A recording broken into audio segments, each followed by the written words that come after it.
Bonjour et bienvenue à l'atelier du jardin de papier. Aujourd'hui, je vous propose, puisque la fête des pères approche à grands pas, je vous propose une carte que j'ai présentée il y a quelques jours, un petit veston avec la chemise à l'intérieur.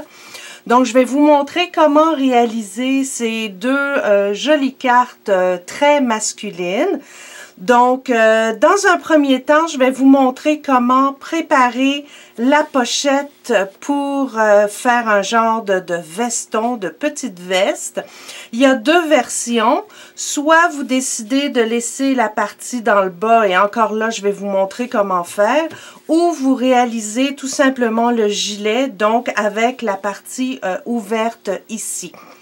Donc, pour réaliser ce projet, vous avez besoin de la planche Insta Enveloppe. Donc, la mesure du papier pour réaliser le veston, c'est 7 par 7/8 par 7 et 7/8. Donc, comme d'habitude, un carré pour réaliser nos enveloppes.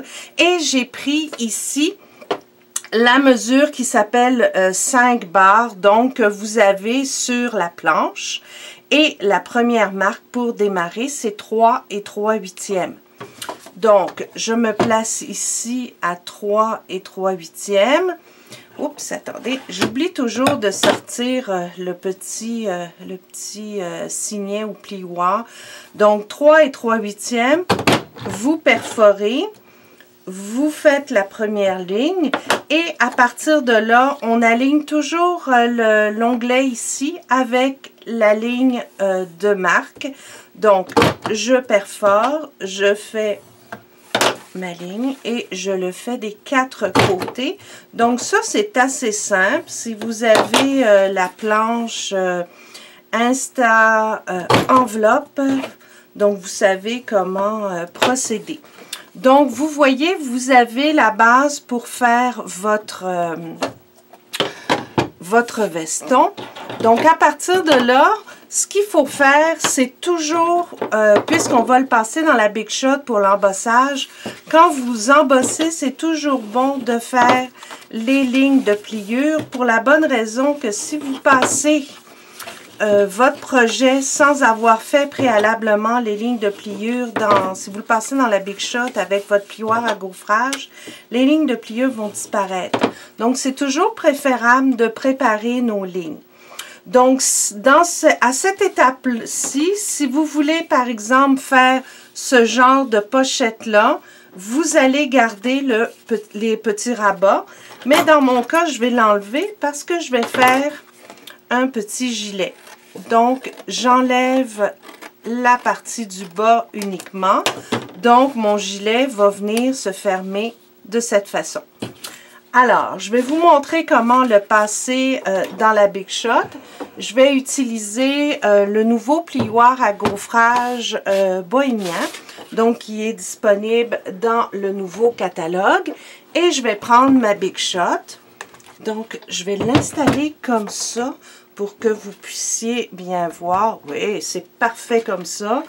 Donc, moi, j'ai règle générale, quand j'utilise ma plaque multifonction avec la Big Shot, pour les plioirs à gaufrage, je mets toujours le No Tab parce que ça me permet d'avoir un beau gaufrage sans que ça écrase et déchire mon papier, comme ça pourrait arriver avec certains plioirs. Donc, c'est toujours le même principe. Vous faites votre sandwich. Donc, ici, le devant de mon plioir, au niveau des motifs, c'est où il y a l'étiquette. Donc, ça, c'est bien important pour que vous puissiez faire le devant du gilet. Donc, vous placez le devant de cette façon et vous l'accotez bien dans votre pli, dans le plioir. Donc, ça, c'est la première partie. Donc, je le place comme ça dans ma Big Shot. Je mets mon autre plaque acrylique de cette façon-là et je m'assure de ne pas bouger. Voyez-vous, là, j'ai bougé. Oups là, ça va pas bien. Donc, vous assurez de ne pas bouger et de bien le positionner pour que le motif arrive bien sur le pli pour que ce soit joli. Donc, je recommence. Je place, voilà, là, on l'a eu. Et évidemment, je l'ai placé à l'envers pour le vidéo, mais c'est pas grave. Voilà. Donc, la première partie du gilet est faite et c'est vraiment parfait. Et là, je vais faire l'autre partie. Donc, il faut vous assurer, bien sûr, si vous prenez un plioir à motifs, que les motifs soient dans le même sens.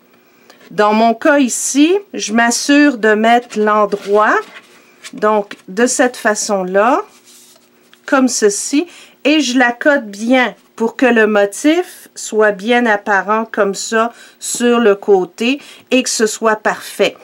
Pour ce plioir-là, il n'y a pas de problème parce qu'il n'y a pas vraiment de sens. Donc, c'est ultra facile, mais comme je vous dis, si vous avez un plioir, par exemple, avec des flèches et que vous voulez que le motif soit pareil sur votre gilet, ben dans ce cas-là, il faut vous assurer... Oh boy, ça va pas bien ce matin?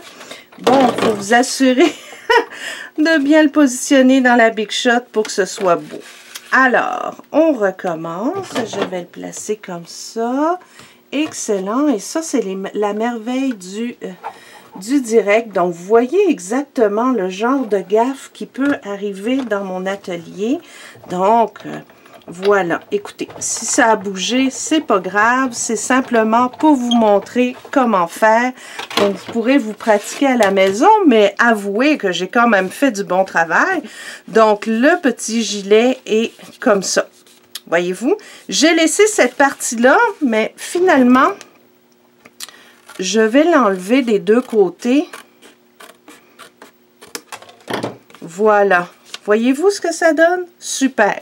Donc, à partir de là, je vais ranger ma Big Shot pour me faire de la place et pour vous montrer la suite.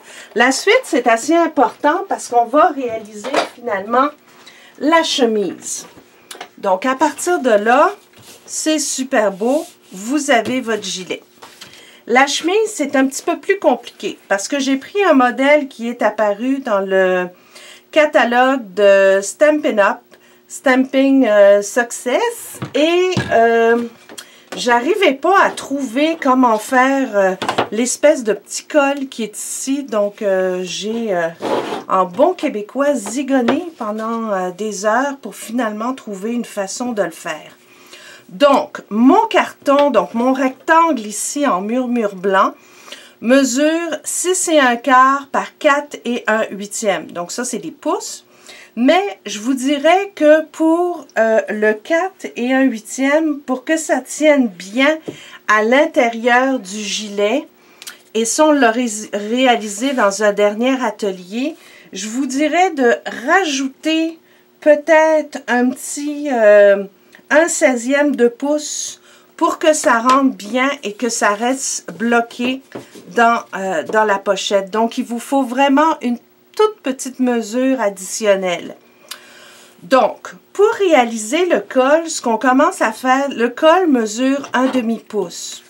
Donc, je mesure ici dans le milieu 1/2 pouce. Donc, je vais le faire tout le long comme ça. Vous mesurez 1/2 pouce. La longueur du col, c'est 1 pouce. Donc, vous marquez ici 1 pouce. 1 pouce de chaque côté sur votre ligne d'1/2 pouce. Donc, 1 pouce de chaque côté comme ça. Et ce qu'on va faire, ce qui est bien important, donc vous avez marqué 1 pouce de chaque côté, on va découper à 1/2 pouce. On va couper le 1 pouce de chaque côté, comme ceci. Voilà. Donc, ça, c'est fait. Et ce qu'il faut faire pour pouvoir avoir un col qui a de l'allure, on va couper ici, on va couper 1/4 de pouce. Donc, faites attention, c'est juste un petit 1/4 de pouce qu'on va enlever de chaque côté, comme ceci. Donc, je coupe un petit 1/4 de pouce sur mon collet, comme cela. Voilà. Donc, à partir de là, vous prenez une gomme à effacer. Vous enlevez les petites traces et votre col est fait. Donc, ce qu'il faut faire, c'est que vous le ramenez de cette façon-là pour que ce soit à peu près égal de chaque côté, comme ça. Donc, vous le ramenez comme ça. Et là, ça va vous donner un col. Donc, ce que j'ai fait pour que ce soit plus joli, c'est que en dessous, oups, je vais mettre comme ça, voyez-vous, en dessous des collets, j'ai mis une petite dimension, donc un stamping dimensional. Je l'ai mis en dessous pour que ça soit un petit peu relevé de cette façon-là. Voilà. Pour faire le petit nœud, c'est vraiment très simple. Vous prenez la perforatrice nœud qui est ici.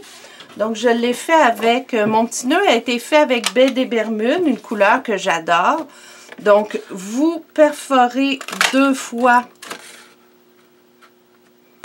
pour réaliser votre boucle. Pour que ce soit plus facile à monter, on tourne un petit peu les 2 parties. Moi, je n'ai pas utilisé les petites boucles comme ça. Donc, je les mets de côté. Ce qui est plus facile pour utiliser ça, c'est de le monter avec un glue dot. Donc, je pose un petit glue dot sur mon nœud. Je le colle de cette façon-là. Donc, voyez-vous, la petite boucle va prendre forme. Donc, c'est hyper facile. Donc, vous le collez comme ça. Le glue dot, c'est génial.